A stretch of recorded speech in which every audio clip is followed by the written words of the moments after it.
पहली कॉलर है मुंबई से मालती गुप्ता जी, स्वागत है आपका। हेलो। हाँ जी मैम। हमारा 3 सवाल है। जी पूछिए। हाँ, वो हमारे बॉडी में, आप सुन रहे हैं ना? जी जी मालती जी, आपका स्वागत है, मैं सुन रहा हूँ। हाँ हकीम साहब नमस्ते। जय हिंद, स्वागत है आपका। हाँ जी, हम आपका दवा भाई साहब कर रही हूँ। आपसे बात भी हुआ था सिया गोंद। मेरा बहुत बहुत साल से थोड़ा थोड़ा पूरा बॉडी में वो गांठ, उसका चर्बी का गांठ हो गया है। तो अब क्या होता है, पूरा हाथ, पूरा जान, कमर, पेट, अब वो ऐसा खींच खींच के दर्द होता है भाई साहब कि इनको बर्दाश्त, में रात भर नहीं सोती, मैं दिन को सोती। अच्छा, जोड़ों के दर्द का क्या हाल है? जोड़ों को दर्द तो ठीक लगता है ऐसा, मगर वो जो पूरा शरीर में तकलीफ है भाई साहब, वो जो गांठ है ना, उसके वजह से मैं सो नहीं पाती। कुछ दवा डॉक्टर को भी खाती हूँ, फैमिली डॉक्टर को, रोज डेली 2 खुराक, मगर वो भी आराम नहीं करता। मैं रात दिन भाई साहब सो नहीं पाती हूँ। और पेशाब में तकलीफ है, अब ये थोड़ा दिन से तकलीफ है कि पेशाब रोक नहीं सकती, गिर जाता है, ऐसा जोर से पेशाब आएगा जाते जाते, ये भी तकलीफ है। और अच्छा दवा आप बता दे भाई साहब, मैं छुटकारा पा जाऊँ रोग से। ठीक है। अच्छा, आप रोइए नहीं। देखिए, जोड़ों का दर्द की दवा आप ले रहे हैं तो जोड़ों का दर्द अच्छा है आपका। ये गांठों के दर्द के लिए गांठों को पिघलाना होगा, ठीक है। और मैं एक नुस्खा बता रहा हूँ, वो आप लेना शुरू करें, लेकिन इसमें टाइम बहुत लगेगा। जोड़ों का दर्द ठीक हो गया, बहुत अच्छी बात है, लेकिन गांठों का दर्द अलग होता है, जोड़ों का दर्द अलग। डॉक्टर की भी दवा आप ले रहे हैं, बहुत अच्छा कर रहे हैं, लेकिन देखिए एक चीज़ आती है लाजवंती, याद रखें, लाजवंती, बारीक बारीक दाने आते हैं, हिंदी में इसे लाजवंती कहते हैं।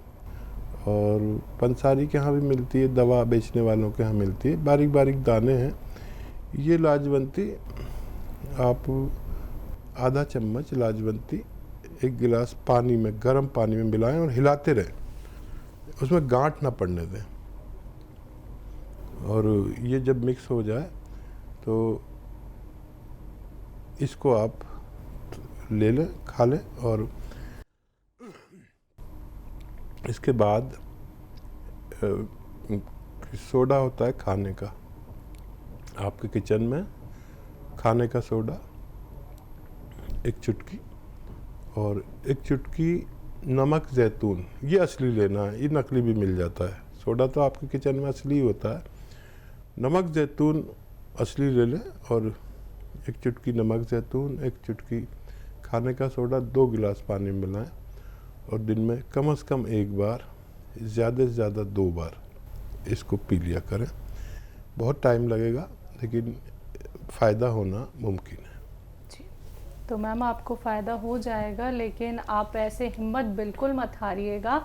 आपकी तकलीफ़ हम बेहतर तरीके से समझ सकते हैं, क्योंकि ये तकलीफ़ आपको कोई कुछ महीनों की नहीं हुई है, बहुत सालों से आप परेशान हैं मैम। तो जो बात हकीम साहब ने आपको बताई है, इस बात पे गौर कीजिएगा और नुस्खा ज़रूर अपनाइएगा जो बताया गया है। कोई भी क्वेरी करना चाहती हैं या फिर आप दोबारा से बात समझना चाहती हैं, तो आप उसके लिए 24 आवर्स यानी कि कभी भी दिन में आप हमारे हेल्पलाइन नंबर पे कांटेक्ट कर सकती हैं, जहां पे आपकी बात होती है हमारे एक्सपर्ट डॉक्टर्स की पूरी टीम से। अगली कॉलर हैं हरियाणा से सुधा जी, स्वागत है आपका। हाँ बिटिया रानी, बहुत ढेर सारा प्यार और सलाम। मेरे मसीहा आपको भी 1001 टाइम सलाम वालेकुम। स्वागत है सुधा जी का। हमारा तो दिन आपकी प्यारी सी मुस्कान और शायरी से ही शुरू होता है। आपके कलम बहुत खूबसूरत होते हैं, दिल को छू लेते हैं। आपकी प्यारी सी बातें दिल में एक मीठी सी हलचल मचा देती है। आज आपने जो जीवन का बीता हुआ एक किस्सा सुनाया, दिल रो दिया। हमें भी अपने जीवन की जुड़ी कुछ बातें याद आ गई। यह सच है कि अगर हम अपने खुदा को मनाते रहें तो वो देने में देरी नहीं करता। शुक्र और सब जिसने सीख लिया वह एक न एक दिन खुदा की रहमत का हकदार बन ही जाता है। सच बात, सच बात। आज आपने जो कुछ भी है अपनी काबिलियत की वजह से है। आप भगवान के बहुत करीब हैं। आपने अपना जीवन अपने ने नहीं हम सबके लिए जीते हैं, इसलिए आप खुदा आप पर मेहरबान है। आज प्रोग्राम देख लिया आपने? जी हाँ, आप खुद भी रोते हैं और हमें भी रुलाते हैं। खुदा से दुआ करती हूँ आप हमेशा स्वस्थ रहें, सलामत रहें, आपकी सारी बलाएं ले लें। दिल करता है सारी दुनिया की कायनात तुम्हारे कदमों में लाकर बिछा दूं, शायद वह भी कम होगा। मेरा ही नहीं, तू सबका दाता है, सभी को सब कुछ देता है, दिलाता है। जो खाली था दामन मेरा उन्हीं ने भरा है। तेरा शुक्रिया है, तेरा शुक्रिया है। बहुत धन्यवाद। कोई सवाल भी है सुधा जी आपका? बहुत धन्यवाद आपका।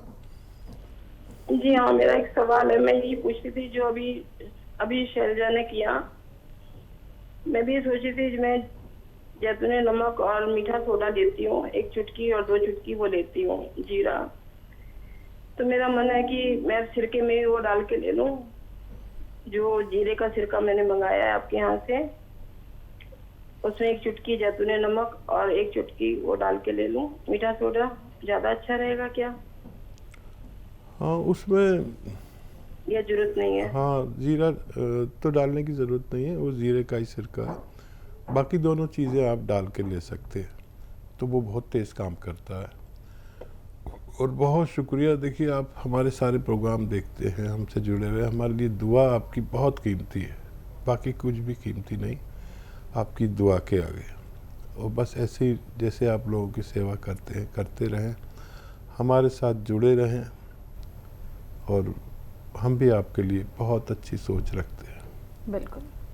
अगले कॉलर हैं पंजाब से लता जी, स्वागत है आपका। नमस्कार मैडम जी। जी नमस्कार मैम। हाँ जी, नमस्कार। नमस्कार वीर जी। स्वागत लता जी का। हाँ जी, अभी जी मैं ये पूछना चाहती हूँ, आपको बताते हैं ना एक सूखी खांसी और सर्दी वाली खांसी। हाँ जी, सूखी खांसी में हम क्या लगे नुस्खा देने के, वो ही देना है उनाव वाला ही? ठीक है। खांसी 2 किस्म की होती है। अक्सर लोगों को एलर्जी और सर्दी वाली खांसी होती है, और किसी किसी को गर्म खांसी हो जाती है। तो उसमें यही नुस्खा दे सकते हैं, लेकिन इसमें 1 ग्राम गोंद मोरिंगा मिला कर दें। 1 ग्राम गोंद मोरिंगा मिला कर दें। गोंद मोरिंगा 1 ग्राम काफ़ी होता है। तो अगर 2-4 खुराक देंगे तो पता भी चल जाएगा कि ये सूखी है, गिल की सूरत काबू ना आए तो समझ लीजिए कि ये सूखी खांसी है और गर्मी की वजह से है। तो उससे गर्मी कम होकर आदमी की खांसी ठीक हो जाती है। अक्सर हम गांव में देखते हैं, यहाँ तो गांव में की तरह नहीं है, वहाँ कुत्ते वगैरह हम पालते हैं, डॉगीज़, तो उनको ऐसी खांसी होती है कभी कभी कि वो ठीक ही नहीं होती। एंटीबायोटिक इंजेक्शन लगा देते हैं, क्या क्या करते हैं, एंटी एलर्जी इंजेक्शन लगा देते हैं, तो फिर हम ये चीज़ देते हैं उनको फ़ायदा हो जाता है। अगले कॉलर हैं हमारे साथ, स्वागत है आपका।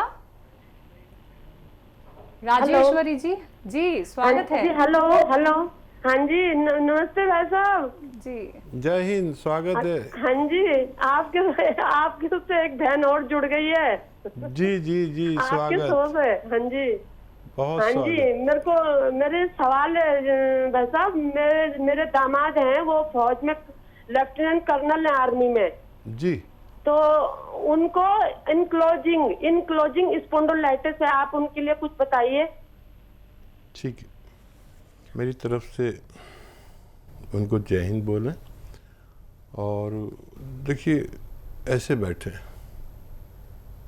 ऐसे सीधे और ये एक्सरसाइज किया करें। फौजी आदमी हैं, उनसे कहें कि वज़न बिल्कुल ना उठाएं कुछ दिन। और फौजी आदमी बहुत मजबूत होता है और बूढ़ा होने के बाद भी अपने आप को बूढ़ा नहीं कहते, ये फ़ौज में है, जवान ही कहते हैं, जवान। तो अब 2-3 काम नहीं करें, भागा दौड़ी नहीं करें, पैदल चलें, खूब अपना सारे काम करें, वज़न नहीं उठाएं। और वेस्टर्न टॉयलेट ज़रूर यूज़ करते होंगे जब इतने बड़े ओहदे पर हैं। और एक आता है गौनसिया, वो असली ख़रीद लें और आधा ग्राम 2 बार खाने के बाद पानी से, दूध से, कम चर्बी के दूध से, या सब्जी सालन में मिलाकर, या शहद में मिलाकर, या घी में मिलाकर, या मलाई में मिलाकर 2 बार खाने के बाद लेना है। और एक ये ऐसे देखिए, पूरी तरह मोड़ें। देखिए, मैं अपनी एक ठोड़ी को यहाँ तक ले आता हूँ, और वो भी फौजी आदमी है, ट्रेनिंग फ़ौज की, मुझे पता है कैसी होती है। ये 3-3 मिनट 2 एक्सरसाइज करें, गौनसिया लें और भगवान से मदद मांगें, उनको फ़ायदा होना मुमकिन है। जी, अगले कॉलर हैं इंदौर से कर्नल वर्मा जी, स्वागत है आपका। नमस्कार। नमस्कार सर। आदाब। जय हिंद, स्वागत है कर्नल साहब आपका। और साहब, सवाल मेरे 2 रहेंगे आज। जी इरशाद। एक तो ये कि जो आप बताते हैं कि 100 ग्राम अलसी और उन्नाव और सबिस्तान और 30 ग्राम पिपले, अगर इनको इसी रेशो से ज्यादा बना लेंगे तो क्या रखने में खराबी तो नहीं होगी? ये एक तो ये पूछना था। और दूसरी 2 सवाल और भी हैं। और एक सवाल और था ये कि जैतून के सिरके से भी हार्ट ब्लॉकेज खत्म हो जाती है, सब कुछ हो जाता है। उसमें 3 अशियाएं जो मिलाई जाती हैं वो बेशक तेजी से काम करती हैं, लेकिन किसका क्या फायदा है तीनों में से, वो उसकी तफसील बयान जानना चाहता हूँ। क्योंकि आपने सारे जमाने में रिसर्च करी है, मैं आप पे रिसर्च करता हूँ। क्योंकि अभी हाल फिलहाल में एक साहब को पाइल्स हो गई थी, तो उनको मैंने वो सौंठ और अलसी और कलौंजी और वो शहद, ये नुस्खा ये दिया। और उसके बाद में उनको एक रंडी का 100 ग्राम की तेल की शीशी ला के दे दी, उनकी सारी बीमारी खत्म हो गई। ठीक है, बहुत अच्छे कर्नल साहब, आपसे तो हम इतने इम्प्रेस रहते हैं। और आप हमारे साथ जुड़े नहीं जुड़े, लेकिन आप हमें सुनते हैं, हमें मालूम है। बहुत सारे ऐसे लोग हैं जो अगर फ़ोन नहीं भी करेंगे लेकिन वो सब जानकारी रखते हैं। कर्नल साहब, दोनों सवाल बहुत अच्छे हैं। अब जैसे आपने कहा कि सिर्फ सिरका भी जैतून का ब्लॉकेज को खोलता है, ये सच्ची बात है। और दरअसल जब कोई नुस्खा बनाते हैं हम, तो उसमें जितनी दवाइयाँ होती हैं उतने तजर्बे शामिल होते हैं। जैसे किसी को सिरका नहीं चलता, ठंडा होता है, तो उसके साथ में एक तो हमने लहसुन डाल दिया, जो उसने सिरके का मिजाज बदल दिया। फिर नींबू डाला तो ये फिर ठंडा हो गया। और फिर हमने अदरक का जूस डाला तो फिर ये मुतदिल हो गया, ना कि ना गर्म रहा ना ठंडा। तो इसलिए भी देते हैं इसको। दूसरा, सौंठ का काम है हाजमा करना और लीवर का काम अच्छा करना, कब्ज़ को दूर करना, ये सौंठ का काम है। और ये जो विटामिन सी है, इसका काम है चर्बी को काटना। और ये इसमें वो जो डाल देते हैं 1 चुटकी नमक, ये भी काटता है चर्बी को, और जो जिद्दी चर्बी को ये उसको भी काट देता है, ब्लॉकेज को खोलता है। और लहसुन जो है, इसमें पारा है, पारा समझते हैं, वो जो हम बुखार के लिए ऐसे यहाँ पर लगा लेते हैं 1 मीटर, और फिर वो बताता है कितना बुखार है, तो वो चीज़ है इसमें। वो पारा तो बहुत नुकसान देता है जो मीटर में होता है, फीवर के मीटर में, लेकिन ये पारा जो है ये हज़म होने लायक है। वो हज़म ही नहीं होता कभी, वो पारा कभी हज़म नहीं होता और ना मिक्स होता किसी चीज़ में। पारे की शान है।